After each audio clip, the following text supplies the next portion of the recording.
Hello students, welcome again all of you in your SS classes, and I hope all of you are doing your work regularly. So let's continue a new chapter of geography, that is lesson 2, physical features of India. And in this chapter we are going to read about the different landforms that are in India. So as you know, we divided the India on the basis of their physical features into 6 parts. So what is the term physical features? Physical features में हम पढ़ेंगे, जैसे हम किसी person के बारे में अगर उसको डिस्क्राइब करें कि उसकी फिजिक कैसी है, तो हम बताएंगे कि उसके आईज कैसी हैं, उसके हेयर्स का कलर कैसा है, या कैसी उसकी हाइट है, या वो दिखने में थिन है या थिक है. तो उसी तरह से हम जब इंडिया के बारे में डिस्क्राइब करते हैं तो इंडिया के भी फिजिकल फीचर्स में कि इंडिया दिखने में कैसा है, कहाँ पर माउंटेन है, कहाँ पर प्लेट्यू है, कहाँ पर डेजर्ट है, तो ये सारी चीजें हम फिजिकल फीचर्स में पढ़ेंगे. So let's start the physical feature. So first physical feature of India is the Himalayan mountain, and the Himalayan mountain ranges are like these. Next physical feature is the northern plain. After the Himalayan region, there is a northern plain made by the rivers Ganga, Brahmaputra and Indus. Then the peninsular plateau. If we are talking about the peninsular plateau, here is the part of peninsular plateau. This is peninsular plateau. Then the Indian desert. This is also known as northwestern desert or Indian desert or Thar desert. So here is the Thar desert. Next, the coastal plain. This region is coastal plain. Deccan Plateau के बाद में जो reason बचता है India की coast line तक, that is the coastal plain. And the last one is the island group. As you know, Arabian sea में लक्षद्वीप है and बे ऑफ बंगाल में अंडमान एंड निकोबार आइलैंड्स है. So these are the physical features of India, and we discuss this physical features, there formation, कैसे ये form हुए, इनके characteristics क्या है, एरिया वाइज ये कहाँ पर हैं, और रीजनली इनके क्या नाम है. All that information we read in this chapter. Many scientist gave their theory regarding the formation of relief features की अगर हम बात करें पूरे वर्ल्ड में कि कॉन्टिनेंट है वो कैसे बने, या पहले कॉन्टिनेंट क्या साथ में जुड़े हुए थे. बहुत सारे साइंटिस्ट हैं, बहुत सारे जियोलॉजिस्ट हैं, उन्होंने डिफरेंट थ्योरी दी है, और उन्हीं में से एक थ्योरी आती है टेक्टोनिक प्लेट थ्योरी. और इस टेक्टोनिक प्लेट थ्योरी को हम इंडिया के कॉन्टेक्स्ट में जानना इसलिए जरूरी है क्योंकि इंडिया में जो डिफरेंट लैंडफॉर्म्स हैं उनके लिए माना जाता है कि वो टेक्टोनिक प्लेट्स के मूवमेंट की वजह से हुए हैं. मतलब टेक्टोनिक प्लेट थ्योरी में ये कहा गया हमारे अर्थ क्रस्ट डिफरेंट पार्ट से बनी हुई है, और ये जो पार्ट्स हैं इन्हीं प्लेट्स कहा जाता है. और ये प्लेट है मूवमेंट कर रही है क्योंकि आपने पढ़ रखा है core is the interior part of the earth. Earth का इंटीरियर पार्ट है कोर, देन उसके बाद में मेंटल है, एंड देन सबसे ऊपर क्या है, क्रस्ट. तो इस क्रस्ट के बारे में बताया कि जो क्रस्ट है ये डिफरेंट जो लैंड मासेज है उनके टुकड़ों से बनी है, और ये लैंड मासेज है ये फ्लोट कर रहे हैं क्योंकि मेंटल में जो रॉक्स हैं वो मॉल्टन फॉर्म में है, जिन्हें हम मैग्मा कहते हैं. मैग्मा मतलब जो पत्थर है वो मॉल्टन फॉर्म में है, और अगर ये मॉल्टन फॉर्म में है तो क्रस्ट है वो इसके ऊपर मूवमेंट कर रही है.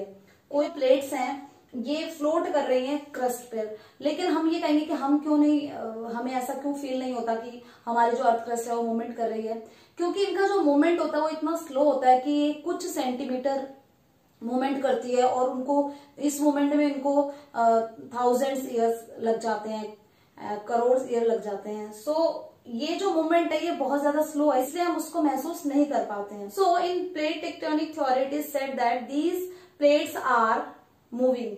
सो according to the tectonic plate theory there are 7 major plates, that is Antarctica plate, North American plate, South American plate, Pacific plate, Indian Australian plate, African plate and Eurasian plate. So these are some plates, and इन्हीं plates में movement की वजह से different जो physical features है वो उनकी formation होती है. इंडिया में अभी हमने पढ़ा कि different physical features हैं, और ये physical features different geological periods में बने. मतलब हमने जियोलॉजिकल पीरियड्स जो डिवाइड कर रखे हैं जिनमें मिलियंस ईयर्स अगो जैसे यूनिट्स को इंक्लूड करा गया है. तो ये जो फॉर्मेशन है जियोलॉजिकल पीरियड की, मतलब बहुत टाइम लगता है फिजिकल फीचर को बनने में, मिलियंस ऑफ ईयर लगते हैं. एंड ड्यू टू वेदरिंग आपको पता है कि ज्यादा टेम्परेचर और हीट से जब रॉक्स हैं वो टूटने लग जाते हैं, वेदरिंग उनमें होती है, या इरोजन, विंड और वाटर से जो रॉक्स हैं वो टूट रहे हैं, इरोजन हो रहा है, या वो कहीं पर जाकर डिपोजिट करे जा रहे हैं, तो इनसे weathering, erosion and deposition work की वजह से जो आज के लैंडफॉर्म में हमें वो देखने को मिलते हैं, कि इन्हीं का रिजल्ट है कि आज के जो लैंडफॉर्म हम देख रहे हैं वो बहुत टाइम पहले उनका फॉर्मेशन हुआ था, और वेदरिंग, इरोजन एंड डिपोजिशन की वजह से अभी उनका रिलीफ चेंज हो चुका है।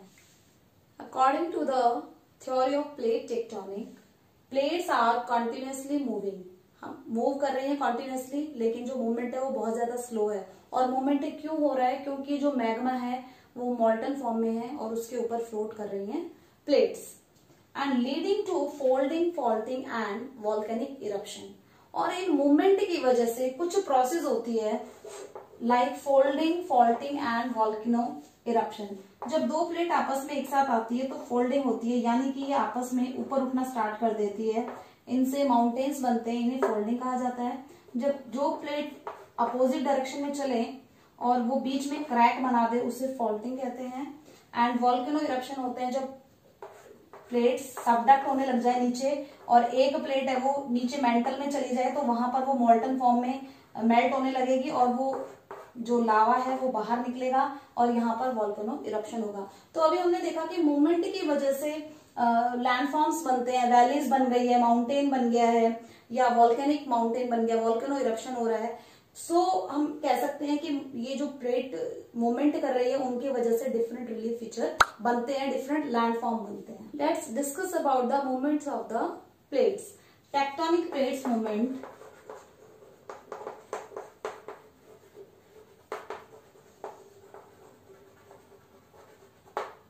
So these plates are move in different ways. What are these? Are three types of movement. First one is convergent plate boundaries. Second one is divergent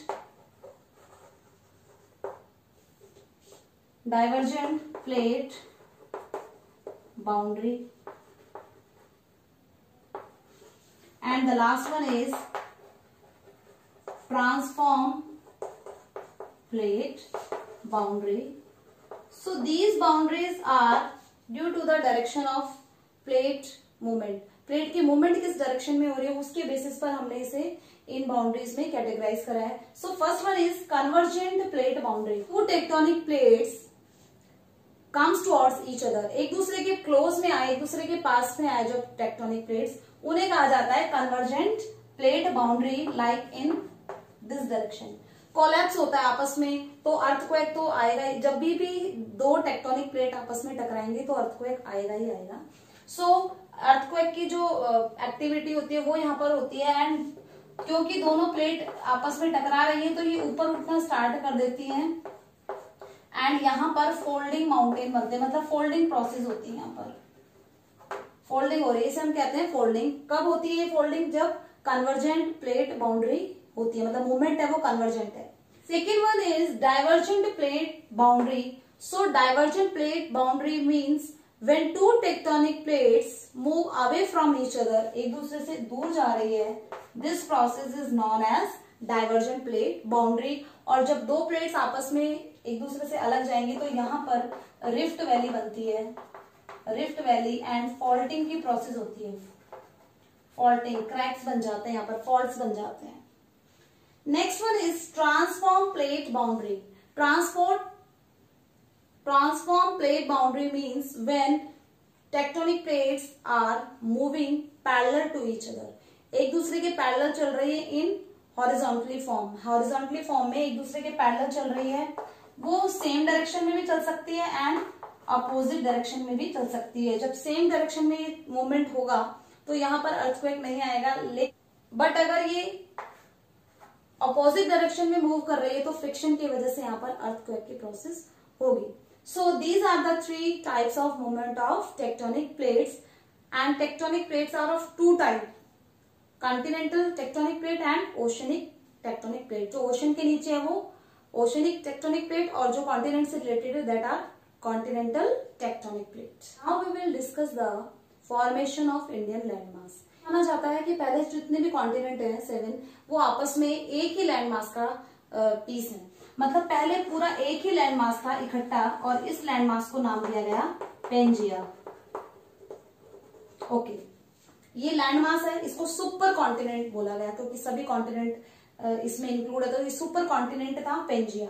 and इसके चारों ओर वाटर बॉडी थी, it is surrounded by the water, और इस water body को Panthalassa बोला गया, Panthalassa.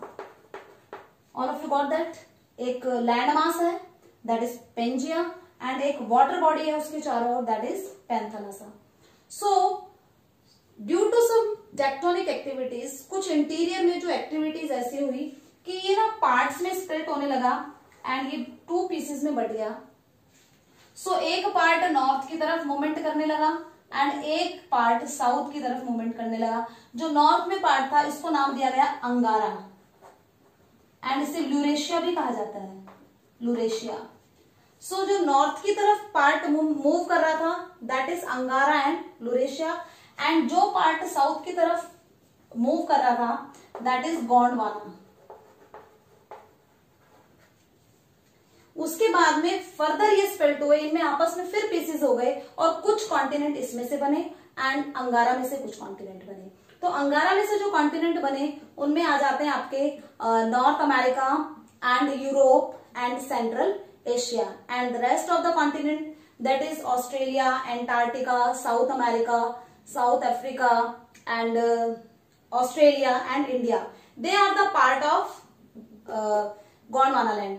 आप कहेंगे कि India is not a continent. Yes, India is not a continent, but we are talking about the formation of Indian landmass. तो India में जो जमीन का टुकड़ा है, इंडिया में जो लैंड है वो किसका पार्ट है? That is the part of Gondwana land.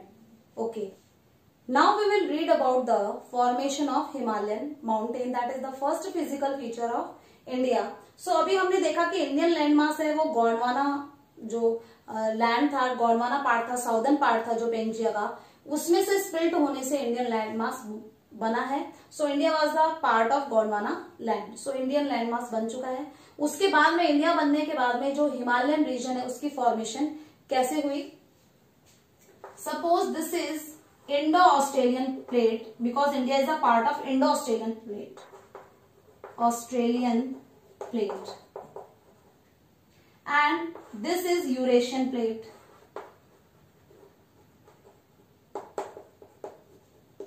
हो जाने के बाद में भी जो इंडो ऑस्ट्रेलियन प्लेट थी वो नॉर्थ की तरफ अभी भी मूवमेंट कर रही थी। अब नॉर्थ की तरफ भी मूवमेंट कर रही थी, तो Eurasian plates and Indo Australian plates के बीच में एक सी था जिसे हम टेथिस सी बोलते हैं, ये टेथिस सी था। अब यूरेशियन प्लेट है उसकी मूवमेंट नहीं हो रही है, जबकि इंडो ऑस्ट्रेलियन प्लेट है वो कंटिन्यूसली मूव कर रही है नॉर्थ की साइड। तो इस मूवमेंट के होने से ये जो टेथिस सी था इसमें सेडिमेंट्स आने लगे, इसके जो सेडिमेंट्स थे वो भी ऊपर आ गए, एंड इसमें इस प्लेट्स के सेडिमेंट्स है वो जाने लगे। एंड उसके बाद में फर्दर यूरेशियन प्लेट कांस्टेंट है एंड इंडो ऑस्ट्रेलियन प्लेट उसको पुश कर रही है यहाँ से। सो पुश करने से, क्योंकि वो कांस्टेंट है, तो कुछ जो सेडिमेंट्स है वो ऊपर की तरफ उठने लगे एंड फोल्डिंग होने लगी, जिसे हम कहते हैं कि जो हमारे जो हिमालयन माउंटेन है वो फोल्डिंग माउंटेन है। सो वो इसी प्रोसेस से बने हैं। जब इंडो ऑस्ट्रेलियन प्लेट है वो मूवमेंट कर रही है नॉर्थ की तरफ और वो कोलाइड हो जाती है यूरेशियन प्लेट से, एंड उसकी वजह से जो टेथिस सागर है वो भी फिल हो जाता है सेडिमेंट से, एंड यहाँ पर फॉर्मेशन हो जाती है एक यंगर माउंटेन की। So they are called the Himalayan mountain. So this is the process of formation of Himalayan mountain. So अभी हमने देखा था फॉर्मेशन ऑफ हिमालयन माउंटेन कि इंडो ऑस्ट्रेलियन प्लेट है वो ड्रिफ्ट कर रही है नॉर्थ की तरफ, एंड वो यूरेशियन प्लेट से कोलाइड हो जाती है, कोलिजन हो जाता है उसका, एंड जो टेथिस सी था बीच में, suppose this is Eurasian plate and Indo Australian plate, and ये टेथिस सी है, और ये इस कोलाइड होने से जो सेडिमेंट से जो सी फ्लोर था टेथिस सी का, वो सी फ्लोर है वो ऊपर की तरफ उठने लगता है और यहाँ पर फोल्ड पड़ने लगते हैं, जिससे बने हैं folded mountain that are Himalayan mountain. So this is the procedure of formation of Himalayan mountain. Now we read about the formation of northern plain because they are related to the formation of Himalayan mountain. Northern plains are formed after the Himalayan mountain. Himalayan mountain बनने के बाद में northern plain का formation हुआ है. An Indo-Australian plate collided with Eurasian plate. So here folded mountains are formed that are Himalayan mountain. And जब Himalayan mountain यहाँ पर बन रहे हैं तो यहाँ पर बेसिन बन गया है फुट हिल्स पर. ये बेसिन बन गया है, एक बेसिन, ये गैप बन गया है, बेसिन बन गया है फुट हिल्स पर. जो हिमालय है उनकी फुट हिल्स पर आप देखते हो तो ये हिमालय रीजन है और यहाँ पर नॉर्दर्न प्लेन्स है. तो यहाँ पर बेसिन बन गया और जो रिवर्स थी वो अपने साथ में सेडिमेंट्स, इरोजन एक्टिविटी करती थी. हिमालय से रिवर निकलती थी, इरोजन करने के बाद में जो सेडिमेंट लाती थी उन्होंने यहाँ पर वो डिपोजिट करने स्टार्ट कर दिए. तो इसको फिल करना स्टार्ट कर दिया. ये जो हिमालय के फुट हिल्स पर जो बेसिन बन गया था, जो गैप बन गया था, उसको भरना स्टार्ट कर दिया. किसने? रिवर्स ने. नॉर्दर्न प्लेन्स में आकर के वो रिवर्स है वहां पर सेडिमेंट्स उन्होंने डिपोजिट करना स्टार्ट कर दिया. सो उससे फॉर्मेशन हुई है नॉर्दर्न प्लेन्स की. इसलिए कहा जाता है कि नॉर्दर्न प्लेन्स है वो बहुत ज्यादा फर्टाइल है क्योंकि रिवर्स है वो अपने साथ में सेडिमेंट्स डिपोजिट कर रहे हैं यहाँ पे. सो नॉर्दर्न प्लेन्स की formation with the help of map देख लेते हैं एक बार. ये 3 पार्ट्स हैं हिमालयन माउंटेन की, 3 रेंजेस हैं जो अभी हम डिस्कस करेंगे अभी जब डिवीजन पढ़ेंगे हिमालयन माउंटेन का. सो हिमालयन माउंटेन यहाँ पर बन रहे हैं तो यहाँ पर जो बेसिन बन रहा है, यहाँ पर जो गैप बन रहा है उसको रिवर्स ने, बहुत सारे रिवर्स आने लगी और वो अपने साथ में सेडिमेंट्स लेके आने लगी और फिर यहाँ पर उन्होंने सेडिमेंट्स इकट्ठा करना स्टार्ट कर दिए. तो जो ये गैप बना था, ये लाइक दिस, ये वाला गैप है, ये फिल होना स्टार्ट हो गया और यहाँ पर ही बने हैं northern plain. So northern plains are fertile because of the alluvium deposit by the rivers. So all it's for today's session. I hope all of you understand the formation of Indian landmass, the formation of Himalayas and the formation of northern plain. We will continue in next class. Obey your parents, do your work regularly. Best of luck. Thank you.